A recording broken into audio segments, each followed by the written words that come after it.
It's no secret that card games can get very, very expensive, and Yu-Gi-Oh! Is certainly no exception. But Master Duel, to its credit, has done a pretty good job of being affordable. This is partially due to how generous Konami is with giving out gems, but mostly it's thanks to Master Duel's crafting system. The ability to pretty easily craft any individual card you want to build your deck makes it really easy to build new decks without spending a lot of money. But here's the thing about me. I'm not a filthy communist freeloader. I don't need handouts from Konami. I want to build all my decks myself and get all of my cards as God intended by getting lucky and pulling them from packs. I'm Sophie apparently, and in this series, I'm going to be attempting to reach Platinum 1. Hey, so Konami went and added a whole ass new rank after I recorded this, so whenever I talk about Platinum 1 in this video, just imagine that I'm actually saying Diamond 1, and also that I'm slightly less confident I can actually get there.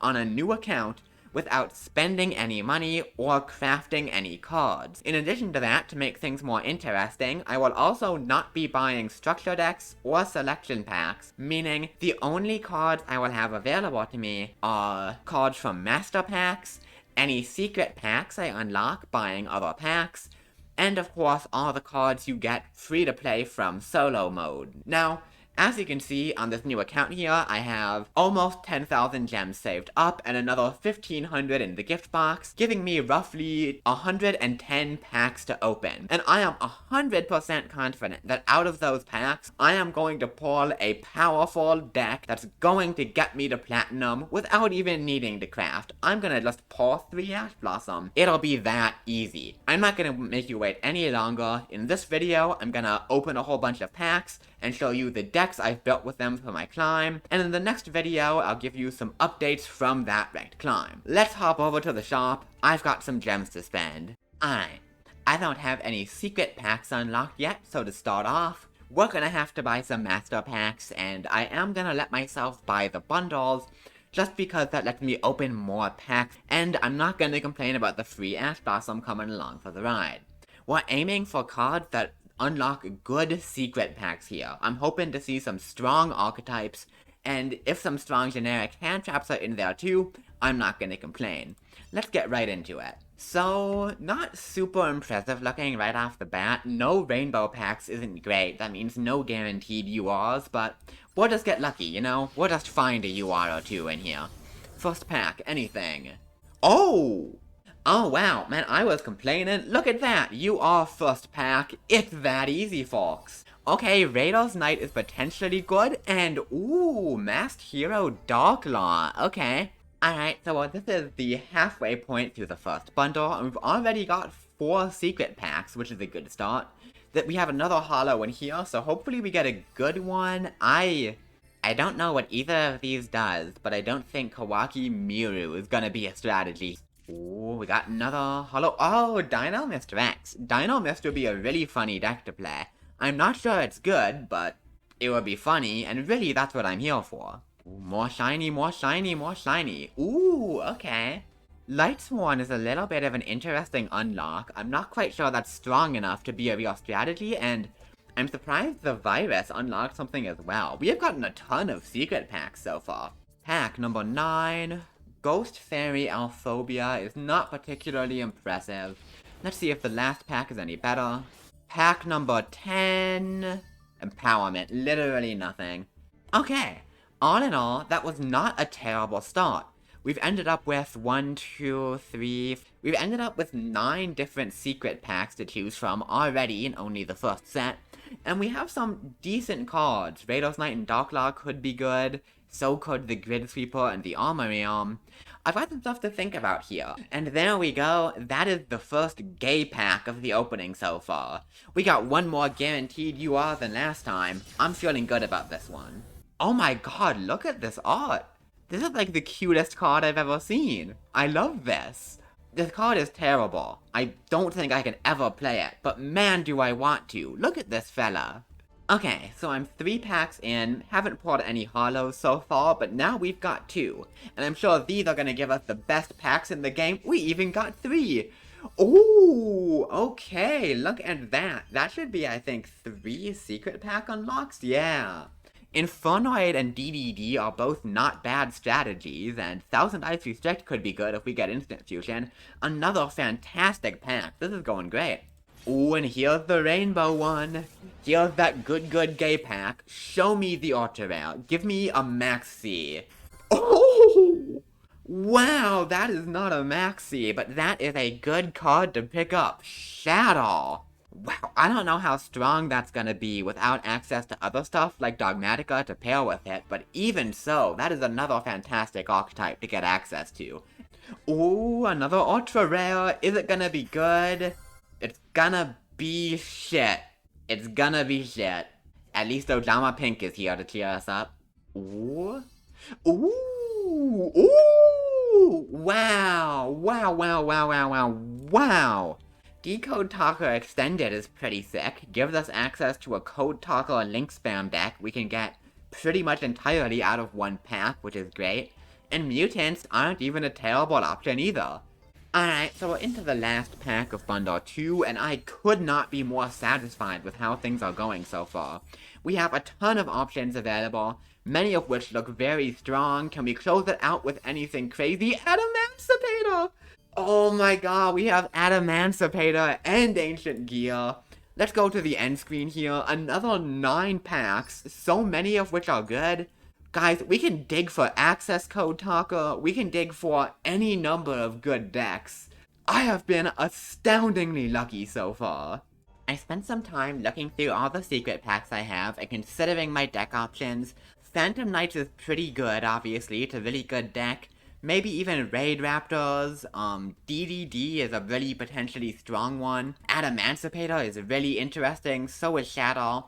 But I think the clear winner here is Code Talkers. The thing is that with a challenge like this where I can't craft, I'm gonna be missing out on a lot of generic extra deck bosses as well as generic stuff like hand traps. That means I need a deck where I can get all of its powerful boss monsters in archetype out of one secret pack, and it's some sort of deck that doesn't rely on hand traps and like generic back row to stay alive.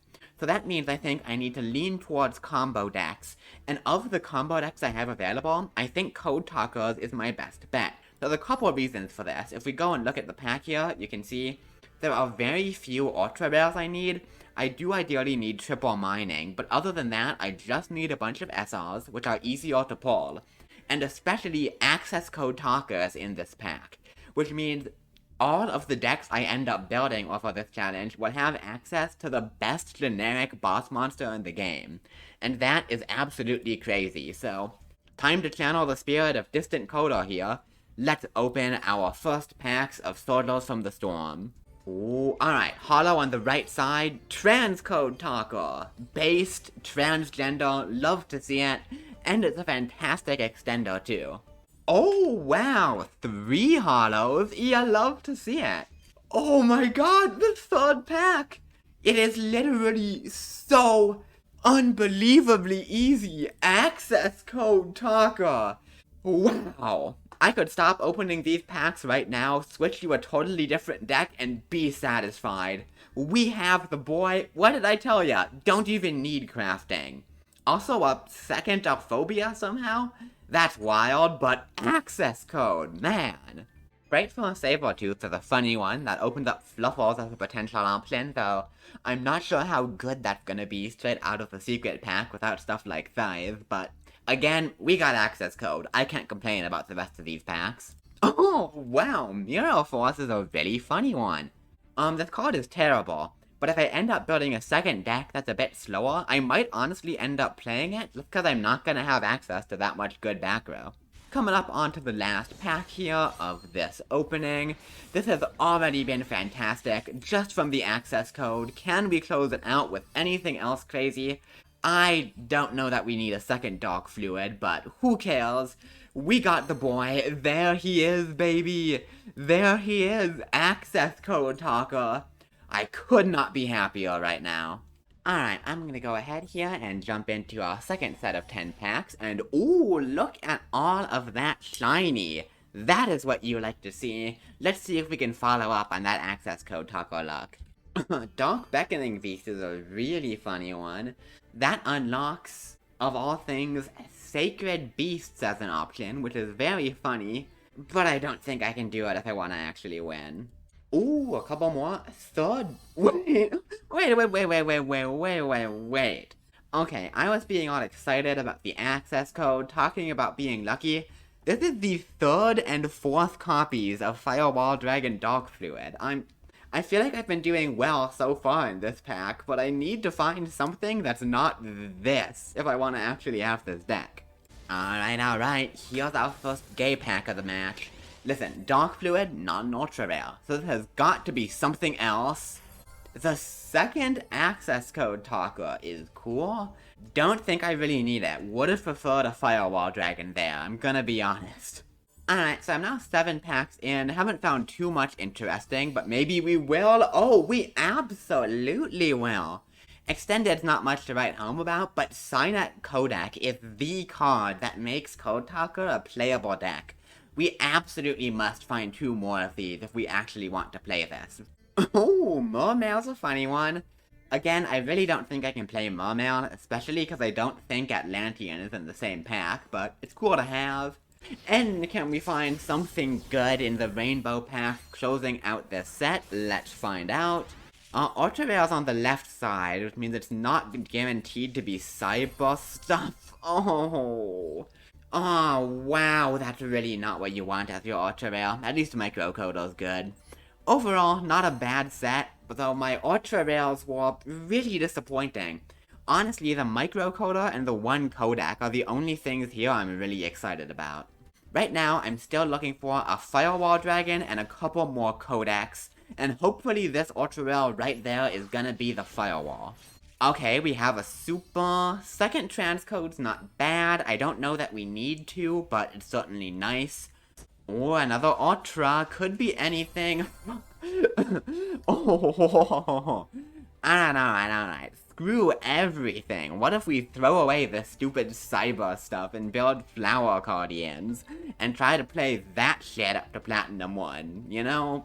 It's something to think about. I mean, it's a deck that doesn't need anything outside of its own archetype, but also it sucks ass, so there is that. Okay, another super is another. It's another Dark Fluid. What? There are like 3 super rares I'd be really happy with, and I don't need the 5th copy of Dark Fluid. I was fine after 1. Man, I feel like I'm not doing that bad, but we could be doing a lot better. Go away, bud, come on. Okay, 2 more supers. They can't both be Dark Fluid, right? And look, was it that hard for them not to be? Is this card even good? It's like fine, I guess, and I don't even think we can summon King Calamity, but hey, you know what? It's a super rare that's not Dark Fluid. We take those. Okay, our guaranteed ultra rare is on the right side. Show me the Firewall Dragon. Access code Talker playset. Again, that is good. Really do not need 3 of this card. I cannot stop getting multiples of things I don't need multiples of. Are you shitting me? Firewall Dragon Dark Fluid number 6. I don't know what to say. That's the last pack here, and I don't think we really made any progress. Inverted is not terrible, and we do need to be picking up these decent rares, but I just got nothing from this. We got a Synchro we can't summon, a 3rd access code we don't need, and the 6th copy, the second full playset of Dark Fluid. At least now I can give up and go to Guardians if I get too mad about this. I can feel in my soul that this out of 10 packs has 0 Dark Fluids in it.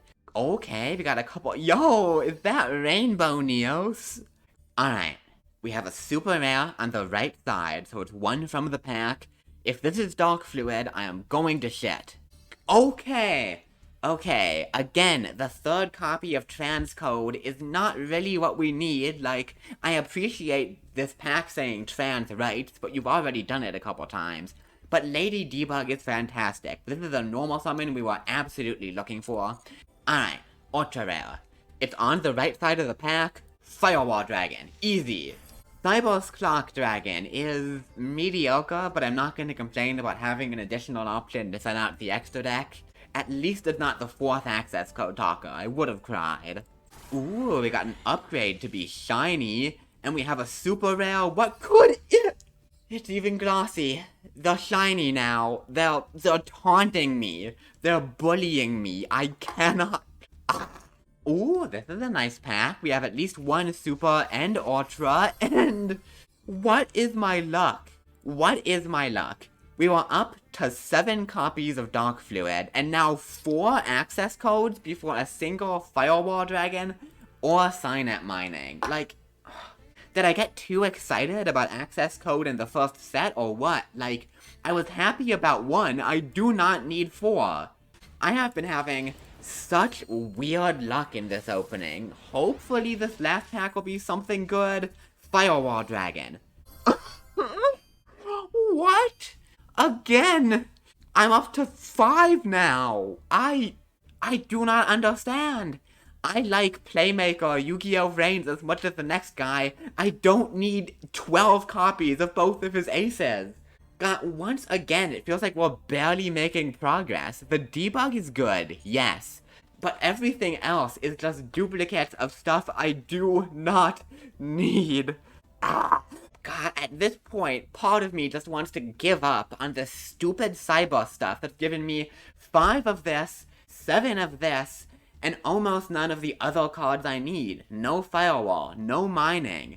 Only 1 debug, 1 microcoder, and 1 Signet codec, which are really important super rares. Look at all of these super rares that are gonna be more Dark Fluid. Let's get into it. Anything but Dark Fluid in this pack. Oh! Wait, oh my god, this is massive! What? Second debug is great, and that's an Ibli! This opens up so much. This lets us extra link our opponent turn 1, which is huge, and unlock the Nightmare pack. We can dig for Phoenix and Unicorn. I take everything back. The Cyber's deck is amazing, this pack is amazing, everything in my life is beautiful. And here we are on the last pack of this round of 10. I don't know if there's gonna be anything in here. There hasn't been that much in this opening, but I don't care. We got the Idly and even the playset of Lady Debug to round things out. Man, I'm telling you guys, complaining works. We didn't get any ultra rares, but who cares? Ibly is absolutely massive, Debug is massiver, and Hamon is very funny. Never mind guys, I'm the biggest Code Taco fan in the world now. Alright, so I decided to take a little break from opening the Code Taco pack, because I think we cannot not take a detour to dig for some nightmares here. If we get even 1 Unicorn or 1 Phoenix, that's gonna be absolutely massive for us. Oh, is that an ultra rare I spy with my little eye? Could that be a Nightmare Unicorn? It could not, but Griffin's not the worst. It's at least a strong generic Link monster. I got a couple shinies here. Reptilian Hydra's not much, and Blue Sky isn't exactly what we're looking for, but it's kinda cool. What? Is that Exodia the Forbidden One? I mean, it might as well be forbidden, because I'm not playing that shit, but hey, you know, it can sit in the collection. Alright, so I'm 8 packs in now. I haven't found too much. A bit of Mech Knight and Crawler stuff, but nothing really exciting. Wow, this one was straight up shiny and just lied to me, which doesn't seem very nice. And... second Dibbly. Well, I think we only need 1, but it's a nightmare, I guess. Didn't get much out of here. The Griffin's not terrible. I think I'm just gonna go ahead and swing back on over to Code Taco now, just cause I think there's still enough I need. I can't afford to spend more gems on this right now. Pack number... Ooh, already have an ultra rare. And an X-Code Taco. We didn't have that. And a Dark Magician support card. Yeah, I do not have the gems to build that shit, but X-Code Taco is very nice. Wow! Wow, wow, wow. Is that a second Signet codec? Fantastic. Even if I pull no Signet mining, 3 codec is essential.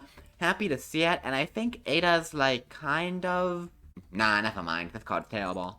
Alright, give me those good shit. Quantum Dragon! I really did want to pick up one of those as an additional option. Man, all of my packs have been great since I took a break to whine about my pulls. Complaining works, guys. Here's the last pack and our guaranteed Ultra Rare, and also the only Ultra we've gotten in this opening, I think, which isn't ideal, but... Oh!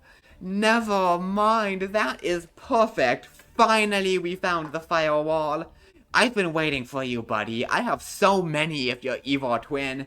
Wow, what a good opening. Firewall, finally X-Code Tacos, second Kodak Quantum Dragon, even a Drytron to remind us that we could be playing a better deck if we were actually crafting stuff. Alright, I've only got 3 more 1000 gem bundles left in me, and taking a look on where we're at, we're getting pretty close to where I want to be. I want to find at least one more Kodak and or microcoder, and finding mining would be nice, but I'm hopeful we're going to be able to find those in this next one, and I'll be able to spend my last couple thousand gems to build a cheap secondary deck, like Dino Mist or something. Ooh, 2 URs in 1 pack? You love to see it. Celine! I couldn't last forever, could it? The 6th access code. He is catching up to Dark Fluid. Celine is kinda cracked, though. We can potentially now have a Celine access code line if we have any kind of spellcaster monsters. God, it really couldn't last forever, could it? Another Dark Fluid in addition to the Nether Firewall. My man does not want to lose his lead as the shiny card I have the most of. 8 Dark Fluids, my friends. You can't make this shit up. Okay, just not Dark Fluid! I was in the middle of saying it! 9 copies! What is going on? God, I guess the problem is I stopped complaining. I got excited. I'm sorry I did that. Fuck you, Code Talkers. This pack sucks. This is terrible. I hate this. Oh no. I know you're not gonna give me anything good in this pack. I know there's 0 chance this is a Signet Mining rather than the 7th copy of Access Code Talker. I guess it's none of those. It's a Watt Chimera. Okay. Oh, okay. Okay. Alright, you're still on thin fucking ice pack, but at least giving me the 3rd Signet Kodak at the end is really, really, really, really good. Even if it did have to come along with a million cards I don't need. I am calm, I am not raging at my gotcha pulls. Let's open a few more packs. So like, how badly do I really need Signet Mining? Like, the answer is probably a lot. This card is crazy. But I feel like I've gotten so much out of this pack, I don't really have much more I need. I need exactly mining or exactly microcoder, but I think I should be able to make do without those. I think it's gonna be more worth using the last of my gems to try to put together a secondary strategy or dig for more nightmares or something. So, I think we're done with Code Talkers, and thank fucking god before this pile hits double digits. Okay, I think I am gonna dump the rest of my gems into the Nightmare pack. Could this be... Yo, it is! Oh man, Nightmare Phoenix, that is absolutely sick. Incredible that we have Phoenix and Access Code Talker in a no crafting deck. We have gotten so lucky. And Morningstar is here too. Hey buddy. Oh! Okay, I wasn't even gonna bother talking about this pack because there wasn't much good, but is that the Royal Finish Dinotherium? That's the first Royal I got, and it's not on a great card, but it's technically a playable one. Could that be the Nightmare Unicorn? It could not. Nightmare Unicorn is huge, and this shiny Dinotherium is also here. Let's see if we can close this opening out with something good. Well, we won't in pack number 1, I can tell you that much. These are not good cards. Alright, Cerberus. Cerberus! There we go! Ask and you shall receive. Even if we don't find Unicorn, Nightmare, Cerberus, and Phoenix is fantastic! God, I'm so happy we found this pack. Another shiny Mech Knight Purple Nightfall. We have 1 copy of both of the best Mech Knights. That's probably not enough to play the deck, but it's nifty. Second Nightmare Cerberus even, wow. And wow, a second Phoenix to go along with a second Cerberus. Again, not necessary. but I appreciate the gesture. Can we get anything good in the close? Maybe a Nightmare Unicorn? That would be absolutely unbelievable. Ooh! Bear Links is actually kind of nice. That's just an extra link 1 to end our combo and help us make the extra link. That's actually a huge one. We got Phoenix, we got Cerberus, we even got Bear Links. This, all in all, was a pretty good opening, despite the weird or trivial luck. I'm gonna go ahead and put a deck together and show you what I come up with. 130-ish packs later, this pile of 55 cards is the deck I believe will get me to Platinum 1. Looking at this deck, it's not bad, honestly. It has all the bones of a true competent Code Talker deck, and sure, it's missing some important extenders, and the lack of hand traps means I am gonna have trouble going second, but I think that's still fine. I think the deck has enough power that I will be able to make Platinum 1 with it. Probably. So, let me explain what the deck actually does and why I've chosen these cards. If you aren't familiar with Code Talker, it's a link spam deck based around Signet Codec, which is one of the most broken cards in Yu-Gi-Oh! It's a continuous spell that says if a Code Talker monster is summoned from the extra deck, you can add a Cyboss monster from deck to hand with the same attribute, but you can't summon from the extra deck until the end of the turn except Cyboss monsters. The busted part about Signet Codec is not just that it's a searcher, it's that this card is not a hard once per turn. It's once per turn per attribute. And if we look through the extra deck quick, we have 1, 2, 3, 4 different attributes of Code Talker monsters, meaning we can very easily get 4 monster searches off of this one card, which is crazy. That's even crazier because all of the Code Talker support cards are extenders that get us into more links. I'm running all of the Code Talker support I have. 1 microcoder, 3 code generator, 3 code radiator, and 3 code exporter. All of these share the effect that if you would use a Cyboss monster on field as link material for a Code Talker, you can use this card in hand as material as well. And if they're sent to the graveyard as link material, they get an effect that gets stronger if they were used as material from field. Exporter, when used for link material, lets you add a Cyboss from graveyard to hand or special summon it if it was on field. Radiator lets you negate the effect of a monster or 2 monsters if sent from field. Generator lets you foolish barrier a Cyboss from deck or add it to hand if sent from field. And Microcoder, which I really wish I got more of because it's the best one, lets you search your deck for a Signet spell trap, including Codec, or if it was sent from field, you can search a Cyboss monster instead. All of these cards are great, they're all extenders, the attributes line up that we can search one of these off of every one of our Code Talkers, so we should have a really easy time spamming out links like nobody's business thanks to these little guys. Now, I'm backing those up with some strong normal summons, because none of the Code Talker stuff needs to be normal. Lady Debug is just Cyber Stratos, really happy to have 3 of it. Clock Wyvern on summon, summons a level 1 token, which gives you more link material. Then, after that, I'm running a few more good Cyboss monsters. Ibli is a really cool card in this deck. When it's sent from field to grave, you can summon it to your opponent's field, and while Ibli's on field, you cannot special summon except link monsters.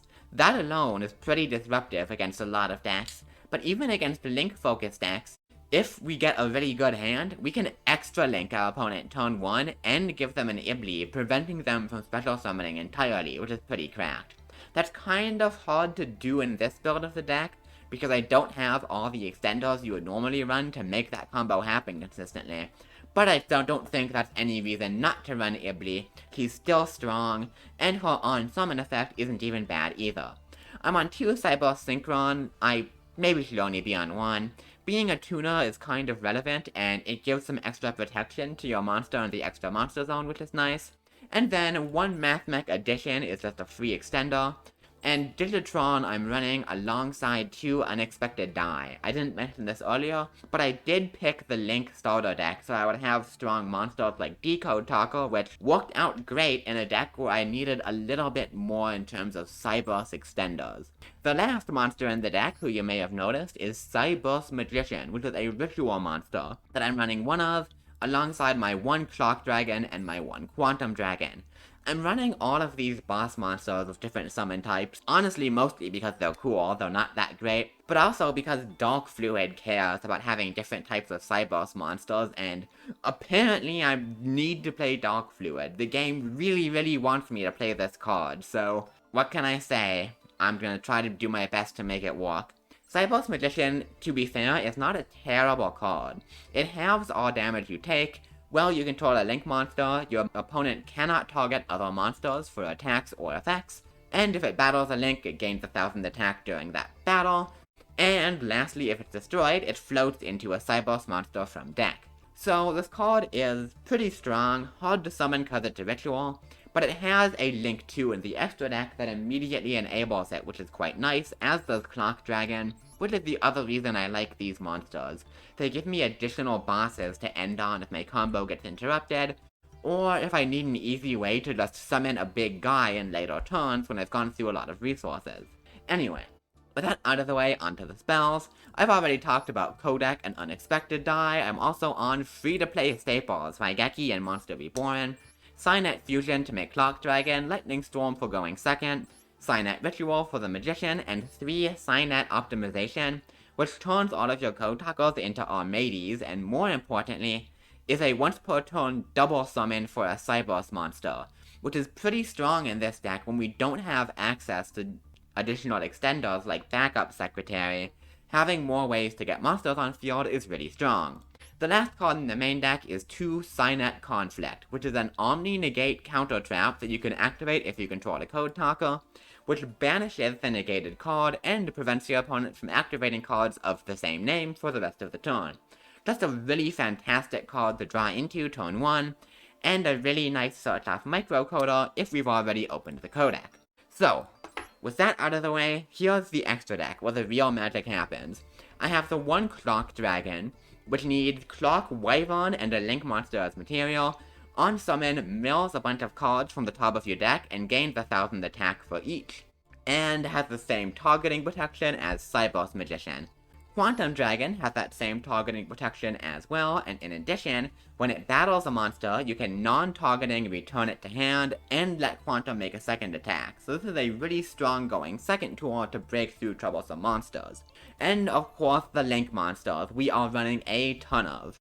I'm on 3 Link 1s, Link Spider to link off Digitron and Wyvern tokens, Talkback Lancer, which is actually good, lets you tribute a Cyboss monster to revive a code talker from graveyard to the zone the sky points to, and Belt Links as 1 additional Link 1, which can help finish off the extra Link combo. This is the card I'm the least sure about. I don't think I really need this, to be honest, so this may end up getting cut. Then I'm on 1 Code Talker and 1 Code Talker Inverted. Neither of these really does much of anything, they're just here to be a Link 2 Light and Dark Code Talker, which is really good. And then the other Link 2s are Cyboss Witch and Clock Spartoy. Really powerful cards at enabling exactly Clock Dragon and Cyboss Magician respectively.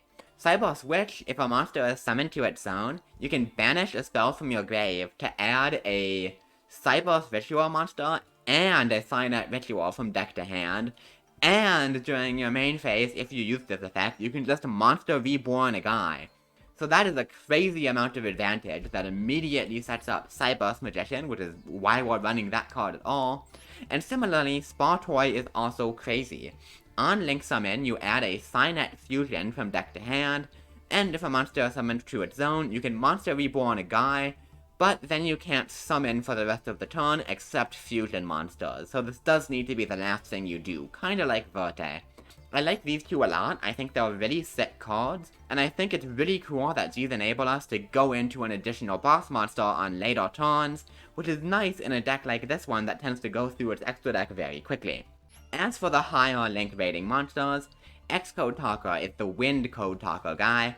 On summon, you can make some of your opponent's main monster zones unusable, which is mediocre, but it can chain block stuff. More importantly, monsters it points to gain 500 attack and can't be destroyed by card effects, which is not terrible protection. Transcode Talker is the only card in the extra I made space for 2 of, partially because it said trans rights, but mostly because it's the best Code Talker monster. When it's co-linked, it and all co-linked monsters gain 500 attack, and your opponent cannot target them with card effects. and once per turn, you can target a Link 3 or lower Cyber Stink Engrave and Monster Reborn it. Just an absolutely cracked extender. And finally, the big boys. Firewall Dragon is a card you know and probably don't love, actually, but you do know him, and that's what's important. This card is a really good thing to end on turn 1, it's one of our few ways to have some meaningful disruption, so gotta run it. And of course, Access Code Talker is the big boy code talker. This card needs no introduction, it's an OTK machine, it's extra crazy in this deck because it triggers stuff like Codec, and we make a ton of attributes of length for it to banish to pop an entire field. And lastly, you know who it is, it's Firewall Dragon Dark Fluid. Here's the effect if you don't know what it does, although you may have seen it so many times in this video you've learned its effect by now. When it's Link Summoned, you place counters on it equal to the number of different types of Cyborg monsters in your graveyard, Ritual Fusion, Xyz, or Synchro. It gains 2,500 attack for each counter, which is a crazy amount, and when your opponent activates a monster effect, you can remove a counter, negate the activation, and then if that effect happens to be activated on an attack declaration of Dark Fluid, it can attack again. This guy is kind of disappointing. I'm gonna be honest, he's not really that good. I'm honestly on him just because I feel obligated to, like, I have 9 of them, he clearly wants to be in my collection really badly, so I feel bad excluding him. But in fairness, he is a really cool card, and if you do get to summon him late game, he can be pretty crazy. This card easily gets up to over 5,000 or even 8,000 attack points, and is the only card in my extra deck that says the word negate on it, which I think does make it worth running. So that is the deck. Not perfect, but it's still pretty damn good, I think. And that brings us here to the ranked ladder, where I'll be climbing my way up to the tippy top of Diamond over the course of May. If you're interested in watching that, you can check out my Twitch, Sophie Apparently, where I'll be streaming myself climbing on this account, probably on Saturday or Sunday evenings, we'll see. And later in the month or near the end, I'll be uploading another video with an update on the climb, highlights of my most interesting games, and everything else you could want from this challenge. So with that, thank you very much for watching, like and subscribe if you enjoyed, and I'll see you next time with my Diamond 1 Code Talker deck profile, hopefully.